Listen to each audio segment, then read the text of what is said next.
Hello Insta, bonsoir à toutes et à toutes. J'espère que vous allez bien. Bienvenue sur ce live 297 sur 365. Si vous regardez cette vidéo en replay, n'hésitez pas à commenter, à venir me voir en privé, à partager si vous pensez que ce live peut être utile à d'autres personnes. Aujourd'hui, je vous cache pas que j'ai partagé un petit peu en story tout à l'heure à propos du voyage au Canada que j'ai fait il y a 8 ans. Ça m'a ramené vachement en arrière et j'ai l'impression que de revivre un truc, mais en même temps tellement différemment. Je suis toute brillante avec ce filtre. Voilà, qui a assez de lumière. C'est pas grave, ça ira. Et ouais, ça m'a ramené en arrière. J'ai eu un message d'une amie qui m'a dit « Mais tu m'avais jamais parlé de ce voyage ?» Je la connais pas depuis hyper longtemps. Et j'ai dit « Ah bah oui, c'est vrai. » Et c'était un petit peu ressorti de ma tête. Et en fait, c'est revenu dans mes souvenirs Facebook. Et je me suis dit « Tiens, mais oui, il y a 8 ans, j'étais au Canada à cette heure-ci. » Alors...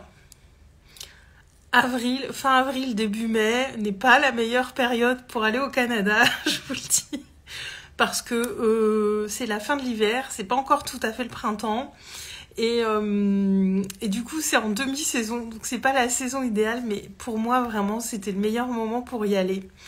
Mais allez-y plus courant mai ou juin pour avoir le vrai printemps québécois. Plutôt qu'avril comme moi, parce que j'ai eu de la neige, de la pluie, du soleil, j'ai eu tous les temps, mais la végétation n'était pas encore réveillée. Mais je ne suis pas là pour vous parler du climat québécois, n'est-ce pas? Ce voyage, je l'ai fait à l'époque parce que j'avais besoin de couper avec beaucoup de choses.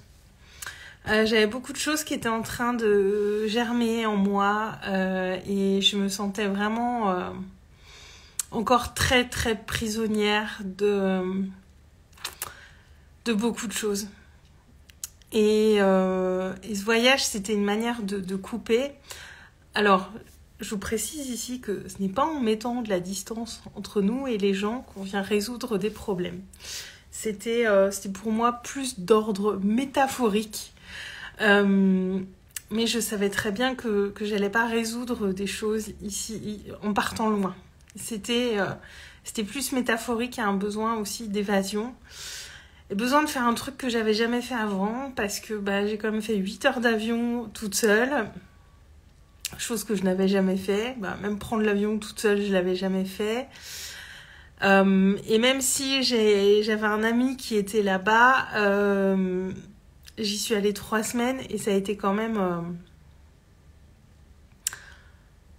3 semaines pas mal solitaires. J'ai fait ma touriste pendant 3 semaines. Je suis allée à Québec aussi. Enfin, je me suis baladée. Et ça a été hyper ressourçant. Et ça m'a fait un bien fou. Et à l'époque, je venais de quitter mon travail de l'époque. Et j'étais pas encore bien sûre de ce que j'allais faire. Et ce voyage, l'idée, c'était d'acter quelque chose qui était à l'intérieur. Et donc, comme je l'ai partagé en story, en revenant, je démarrais ma formation en sophrologie, qui a été une grosse étape. Et là, en ce moment, alors, je reste chez moi, je pars pas au bout du monde, enfin, sur un autre continent en tout cas, mais j'ai vraiment l'impression ces derniers jours de démarrer un nouveau voyage et... je pensais que ce début du mois de mai, je serais pas trop consciente encore du changement, que j'aurais plus l'impression d'être en vacances et que je me rendrais compte du fait que je n'ai plus la contrainte du salariat, que ça viendrait vraiment à moi sur le mois de juin. Et de ressentir comment je le vis, je me dis que vraiment... j'ai vachement avancé, notamment sur la question de la gratitude et de la conscience de ce qui se passe. Parce que lundi, lundi j'étais un peu décalée. Je suis rentrée chez moi lundi midi. J'ai prolongé le week-end. Et puis en plus, lundi, c'était un jour férié. C'était le 1er mai, donc j'étais pas vraiment dans cette conscience de ce qui se passe. Et depuis hier, je réalise vraiment que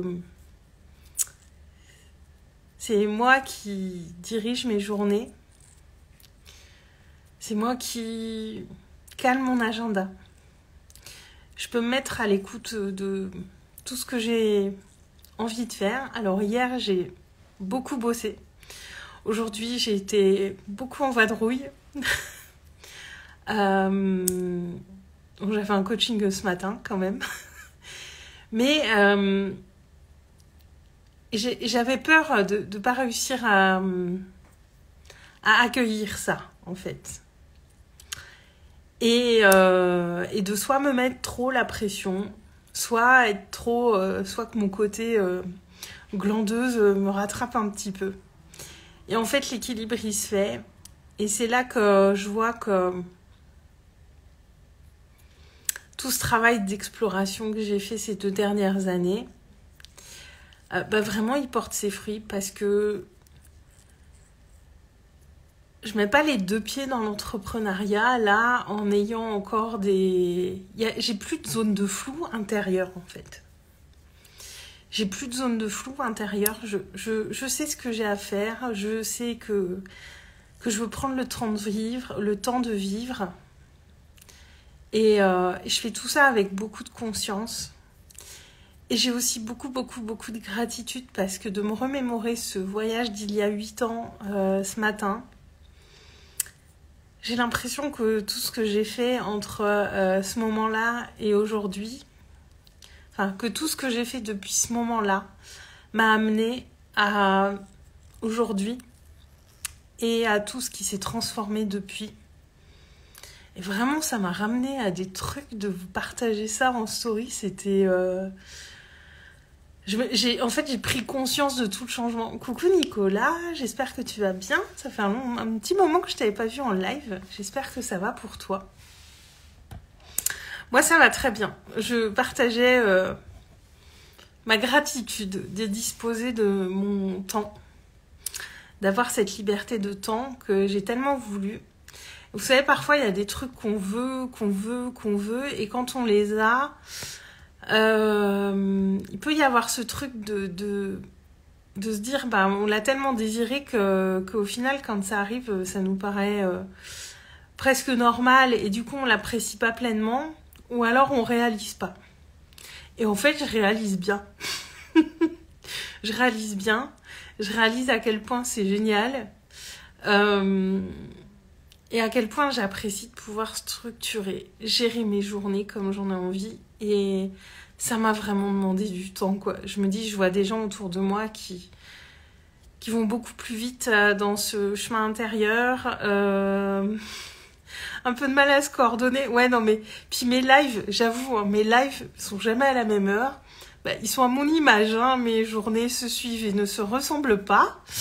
Et donc je comprends que... c'est un peu compliqué de coordonner pour certains. Mais en même temps, si je cale des horaires de rendez-vous pour mes lives, la spontanéité ne sera plus là. Je sais que ça va couper mes élans d'inspiration. Je suis aussi un oiseau de nuit. Voilà, ça. Je m'étais dit, quand je serais sortie du salariat, je ferais mes lives la journée, j'aurais du temps et tout. Et en fait, pour l'instant, en tout cas, ça reste. Les lives, c'est le soir. Ouais, me voilà libre comme l'air. Et vraiment, c'était un truc, je m'étais dit, je ferais mes lives la journée. Comme ça, le soir, je serais pas là à me creuser la tête. Parce qu'il y a quand je viens tard, en général, c'est que je me creuse un peu la tête pour trouver une idée. Ah non, ça c'est toujours pareil parce que la journée, les journées passent vite malgré tout.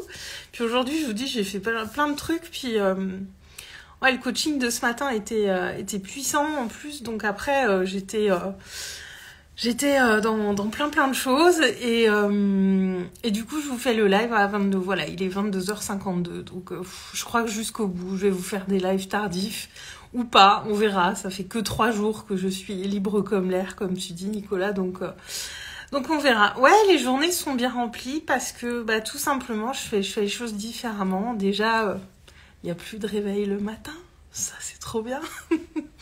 Je peux me permettre parce que moi, le soir, mon cerveau est très disponible le soir et parfois, j'étais frustrée parce que j'ai envie de me plonger dans mes formations le soir, de regarder des vidéos, d'apprendre et j'allais me coucher pour pas veiller trop tard et pas avoir trop de mal à me lever le matin, alors que c'est vraiment un moment où on n'est plus dérangé, où on n'est plus sollicité, il n'y a pas de bruit extérieur, il n'y a rien. Et moi le soir, me remettre sur mes formations entre 23h et 1h du matin, c'est mon kiff quoi. C'est vraiment mon kiff.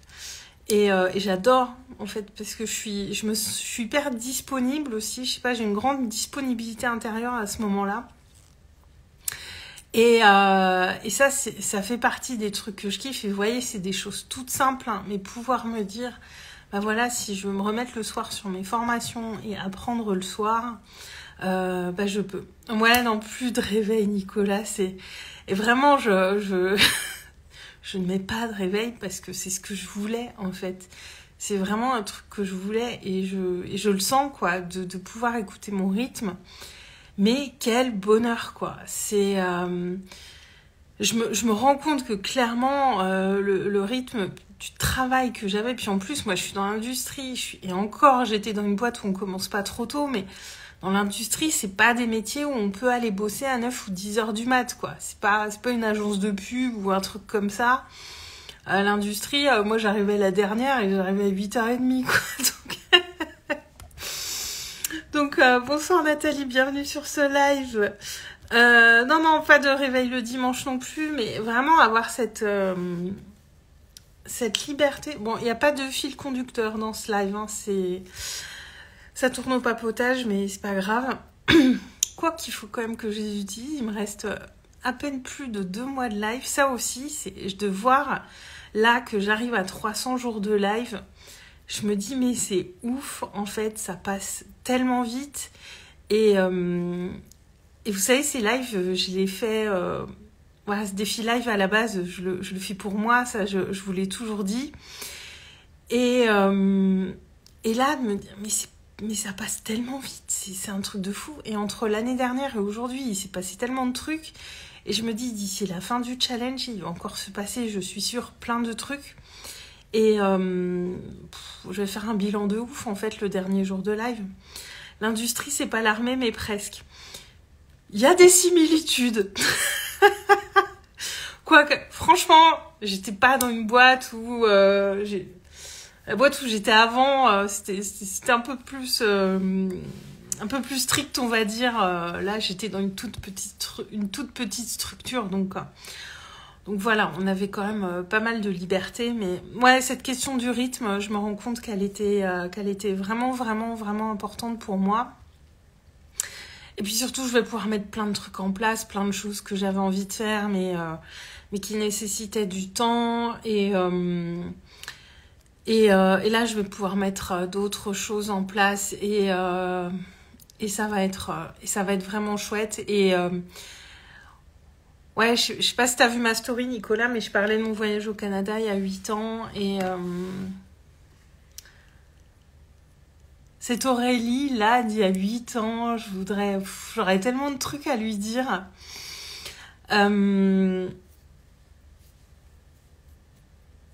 Mais en tout cas, elle est vraiment sur le bon chemin. Hein. Elle commençait à savoir à ce moment-là, la Aurélie d'il y a 8 ans, elle commençait à savoir.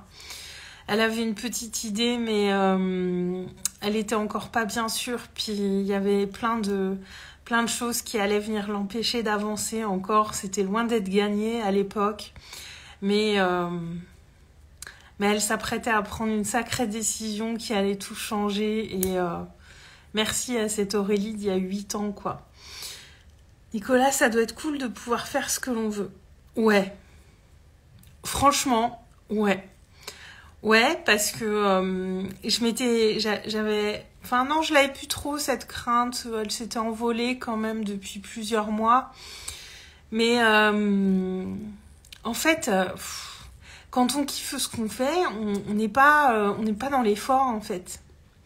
Hier, j'ai vachement bossé toute la journée et j'ai pas le sentiment d'avoir été dans l'effort. Et ça n'a pas de prix.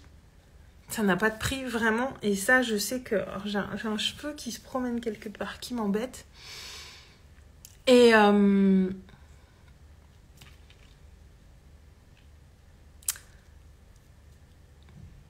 peut tous créer ça, hein, vraiment. Nicolas, je connais la Aurélie je connais pas la Aurélie d'il y a 8 ans, mais je connais la Aurélie d'aujourd'hui. Ouais. Et la Aurélie d'aujourd'hui, elle remercie beaucoup, beaucoup la Aurélie d'il y a 8 ans. Parce que c'était pas facile à ce moment-là. Hein. Elle était déjà souriante, mais elle était moins libre. Ouais, et c'était pas facile. C'était vraiment pas facile. À ce moment-là, il y a eu plein de décisions. Il y a eu plein de moments de vide.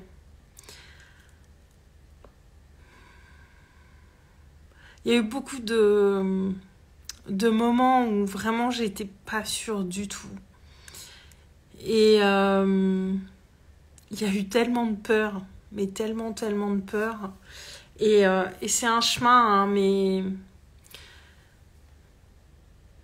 on peut tous trouver notre place. Et encore, je dis ça, je sais pas ce que l'avenir me réserve, j'ai aucune garantie.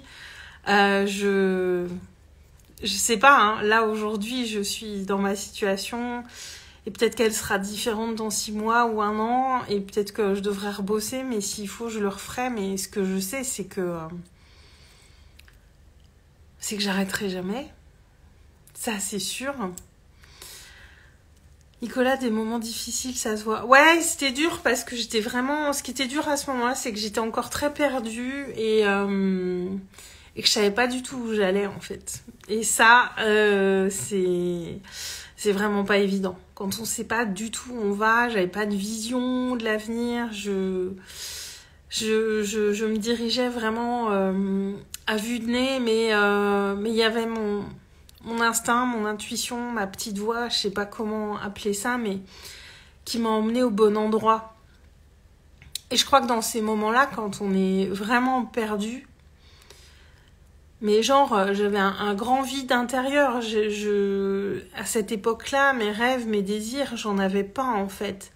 J'avais pas encore reconnecté avec mes rêves, j'avais pas encore reconnecté avec tout ça. Je savais que quelque chose m'appelait, que je voulais faire autre chose, que je voulais travailler avec les humains, que ça c'était sûr, mais j'avais pas de vision et mes rêves ils étaient pas là quoi, il y avait pas tout ça et c'est tellement important d'être connecté avec ses rêves et avec ce qu'on désire pour notre vie et ça c'était pas encore là à ce moment-là.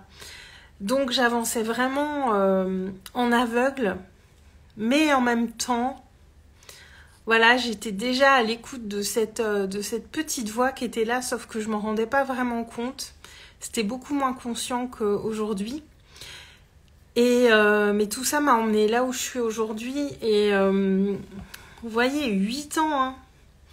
Le temps que je fasse ma formation, que je m'installe en auto-entreprise. Entre-temps, j'ai repris un boulot salarié parce que tout ça m'a paralysée, m'a fait tellement peur. J'avais l'impression de devoir... que j'avais une montagne à surmonter. Et du coup, j'ai eu l'impression, quand j'ai repris un travail salarié, de faire un pas en arrière, alors qu'en fait, j'avais simplement besoin de ça. J'avais besoin de créer ma sécurité autrement et tout est parfait comme ça. Voilà, et puis c'était mon chemin, et c'est grâce à ça qu'aujourd'hui je peux faire ce que je fais aujourd'hui avec autant de sérénité, parce qu'il me fallait tout ça pour créer ma sécurité intérieure. Nicolas, t'avais des difficultés à imaginer ton avenir. Mais je l'imaginais pas en fait, j'arrivais pas du tout quoi. Ça c'est le truc. Alors il y a eu le burn-out, la dépression, il y a eu tout ça. Mais le truc difficile à gérer, c'était vraiment ce vide et cette absence de vision. Il y avait un truc au fond de moi qui savait que je voulais plus, que je pouvais faire plus, que j'avais des capacités. Mais je voyais pas à l'époque. J'arrivais pas à me relier à ça. C'était un truc, j'étais encore vachement coupée de ça. Hein. Et mais bon, après je pense qu'on vit tous les choses de notre manière. Hein. Et puis au final, mon parcours est assez classique. Hein. Burn-out, je suis sûre que les trois quarts des gens qui sont thérapeutes, coachs ou accompagnants sont passés par là. Mon parcours, il est au final assez classique, mais si vous avez envie de changement, n'attendez pas d'être dans vos extrêmes limites, parce que le burn-out, physiquement, c'est dur. Le corps met du temps à se remettre. Sur le plan cognitif, moi, j'ai mis du temps aussi. Je parle de mémoire, de concentration. Enfin, moi, j'ai eu des troubles cognitifs quand même un bon petit moment. Et parfois, je me disais, est-ce que ça va bien revenir? Alors, c'est bien revenu, mais il y a ça. Ça, c'est lié à l'épuisement directement. Et puis on met du temps à s'en remettre. Donc, n'attendez pas tout ça. Alors, ça peut être simplement, ouais, changer de boulot, une autre structure, ou simplement aussi des fois faire à côté des choses qui viennent nous nourrir. Mais si vous sentez plus nourri dans la vie que vous avez telle qu'elle est actuellement, changez un truc. Changez un truc. Parce que moi, quand même, ces 5 dernières années, accumuler le salariat et l'entrepreneuriat, enfin, faire ce que j'aimais à côté de mon boulot, ça m'a tellement nourri, ça m'a tellement apporté que je trouvais une raison profonde de me lever chaque matin pour aller travailler parce que ça venait créer ma sécurité. Et en même temps, le soir, le week-end, et dès que j'en avais l'occasion, je pouvais me concentrer sur quelque chose qui m'éclatait. Et fondamentalement, on a besoin de trucs qui nous éclatent dans la vie. Et même si on n'y consacre pas toutes nos journées, même si ça ne devient pas notre métier, on a besoin de trucs qui nous éclatent dans la vie. Sinon, on se fait chier, on n'est pas là pour se faire chier, quoi. La vie, c'est pas ça, et la vie, c'est maintenant. Et même, moi, j'ai kiffé ces années, même à faire les deux, parce que je faisais un truc qui me nourrissait à côté et qui me faisait triper, quoi. Et voilà. Et on peut trouver des moyens de s'épanouir d'une manière ou d'une autre et de grandir et de faire ce qu'on aime. Et tout ça, ça nous emmène où on est censé aller. Et faites des trucs qui vous font triper, quoi. Il n'y a pas besoin de forcément de tout chambouler, mais on a besoin d'être allumé par des trucs. Et ça peut être n'importe quoi. Je veux dire, ça peut être faire de la cuisine, ça peut être faire de la couture, du tricot, je sais pas, avoir des animaux, j'en sais rien, mais on a besoin de choses qui nous font triper, qui nous donnent de la joie, qui nous donnent du plaisir, qui nous mettent dans l'amour vraiment de la vie. Parce que la vie, elle passe vite. Ça passe vite tout ça, et ça peut très vite nous échapper, et il faut pas rester enfermé dans des trucs où ça va pas. Quand on commence à pas aller chercher ce qui vous met bien, quoi. Parce que ça fait 2 ans et demi que je suis sur les réseaux, que vous me voyez depuis de longs mois en live.